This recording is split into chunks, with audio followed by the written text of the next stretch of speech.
How's it going? Have you ever feel like you just want to grow, but you just don't want to grow? You want to be prosperous as well. Bro, why does it sound like you trying to run an ad? my bad. But no, for real, like it always amazes me how many people want to know how to grow more in God, but want to be prosperous. Now we're going to define what prosperous is a little bit later. But before we get into that, let me introduce myself. My name is Pastor TC. This channel is all about us going on gaming adventures and talking about various topics that can help us grow in our relationship with God. And yeah, I must admit, I'm addicted to Shadow Generations. It's just good, man. It's so fun. So you're going to be seeing a lot of gameplay of that. So let the adventure begin. So to kind of help us understand how to grow and be prosperous, we're going to have to take a look at Psalms 1:1-3. But yeah, I kind of suck at reading, but my friend Minister Nightly is going to read it to us real quick. Come on, Nightly, come here real quick. I got you, bro. Psalms 1:1-3 says this: Blessed is the man who walks not in the counsel of the ungodly, nor stands in the path of sinners, nor sits in the seat of the scornful. But his delight is in the law of the Lord, and in his law he meditates day and night.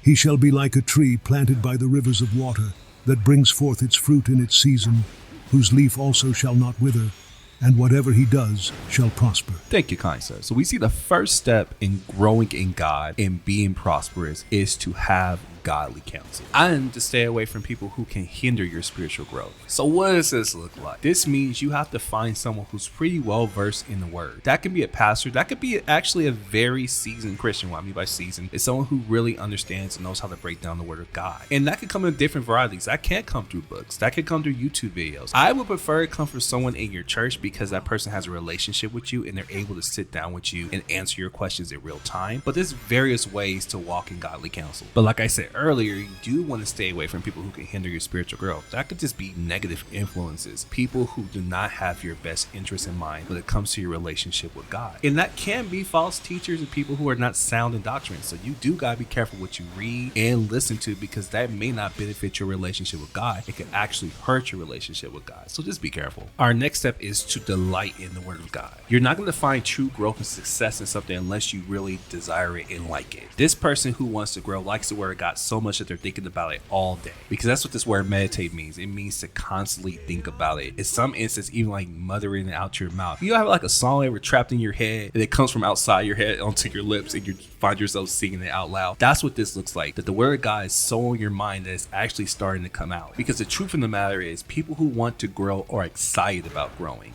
And I just really want to stress that. A lot of times people want to grow, but I don't think they have true excitement about it. I know this should be a given, but I just want to go ahead and give you permission from God himself. It's okay to be excited about him. Don't let no one dim your excitement about God because of this world and how this world is. It's okay to be excited about him. The next thing you want to do is make sure that yourself is planted. What that means is that you are having a routine with the Lord where you're spending time with him, you're learning the word. It's very important that you establish yourself. When I think about a tree is firm. It's really hard to move a tree because of the roots. And that's how that tree is able to produce fruit in this time and in this season, because it is established, is rooted strongly. And that's how you want to be. You want to be rooted strongly in the Lord, unmovable, because when you're unmovable, you're able to produce the results of growth. A lot of times people are inconsistent and they waver and they're not secure. So that's why they end up not seeing the results they want to see when it comes to their growth in God. Last but not least, when you do all these things, this is how you're able to prosper. The reason why this person is prosperous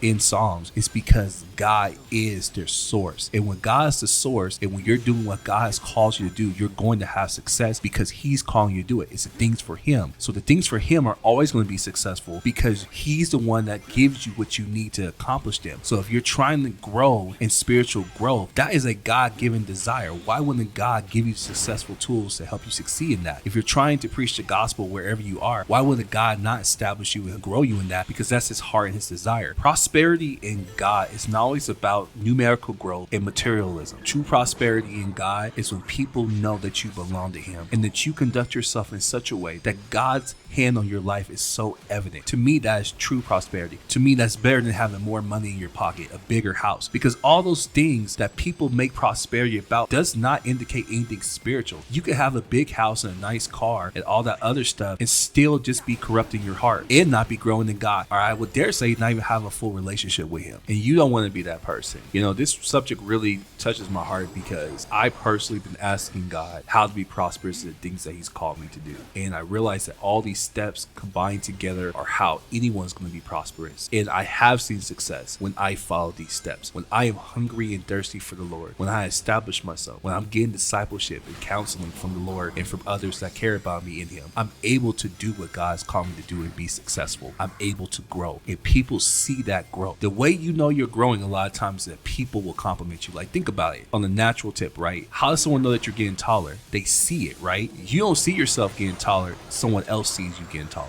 because you're too busy living life. And that's how it should be with your walk with the Lord. You should be so consumed with him that people are starting to notice. They're like, yo, you growing, man. You growing big time. And when that confirmation comes, begin to thank God secretly and continue to keep on growing.